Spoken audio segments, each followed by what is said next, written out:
Už sa chlapec z detstva poberá, už prerástol všetky čiarky na dverách.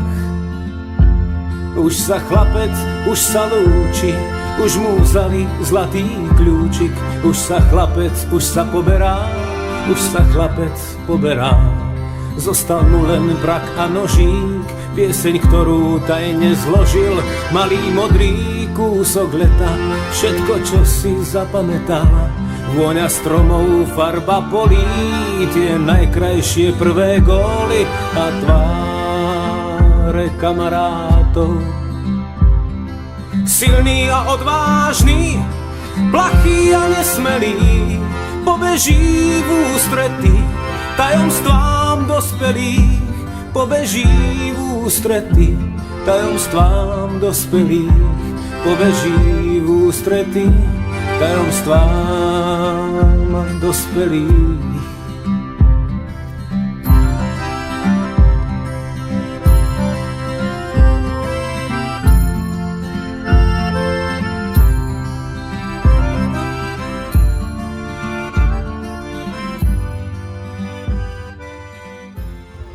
Poďte sa so mnou pozrieť, čo želajú hostia oslavy pánovi farárovi k narodeninám.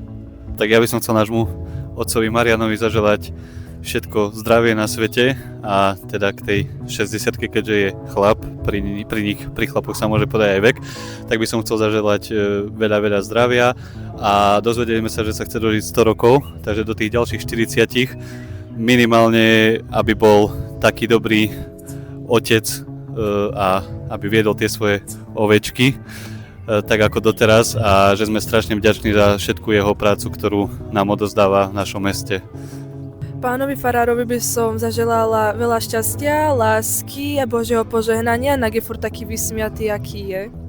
Tak nášmu milovanému Maroškovi k jeho krásnym 60. narodeninám by som prial v prvom rade zdravie, v druhom rade Božie požehnanie, ktoré ho sprevádza celý jeho život a nech je tu s nami šťastný a ja si myslím, že šťastný aj je, tak to by som mu tak z lásky chcel popriať. Všetko najlepšie.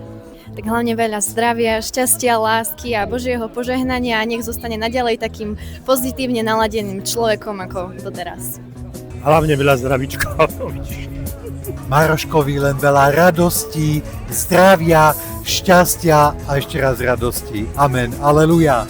Tak pánovi farárovi len zdravie, šťastie, lásku, pokoj a veľa ovečiek. Nech je stále taký, aký je a šťastí, zdraví a hlavne to zdraví. Veľa zdravia, lásky, pokoja, šťastia a veľa dobrých ovečiek, ako sme my. Veľa krásnych chvíľ, takýchto, aké sú aj tie dnes, pretože je to taká krásna chvíľa nielen pre ňo, ale aj pre nás, ktorí tu s ním môžeme oslavovať. Nech je stále taký, ako je, akože a prajem mu ozaj všetko to dobré, aby sa mu splnili všetky túžby jeho srdca a bol taký šťastný, ako je aj teraz. Máme ho radi a vážime si to a najviacej to, že je taký ľudský, že vie každého prijať, že nedíva sa na nikoho zvysoka, vie sa priblížiť ku každému. Pánovi farárovi narodinám, ja som mu už predtým povedal, že je pre mňa taký vysielač. A prajem teda tomu vysielaču, aby mal dobrú železnú konštrukciu, aby mu nehrdzavela, aby tá nátier, na ktorý má na tej konštrukcii, bol ešte veľa rokov silný, aby ten vysielač vysielal veci medzi nás ľudí ešte veľa rokov. Takú pozitívnu energiu a takú dobrú náladu, ako doteraz vysielal. No, Marian, čo by som ti zablahoželal? Aby si bol taký, aký si doteraz, ľudský, taký príjemný v komunikácii a vždy otvorený a ochotný prijať človeka. Toto by som mu zaželal. Lebo toto si na ňom veľmi vážim a oceňujem. Aj to tak zažívam od neho pri spolupráci s ním. Veľa dobrých ľudí, aby ho mali rádi ľudia, aby on mal rád, ako má ľudí. A veľa zdravia a všetko, čo potrebuje, aby ma vydržal a mal silu všetkému, čo ho čaká. Ja mu chcem zapriať, lebo to je mladý človek, úžasný, som mu povedal, že keď som ja mal toľko, takže úplne inak skáčem na pódiu.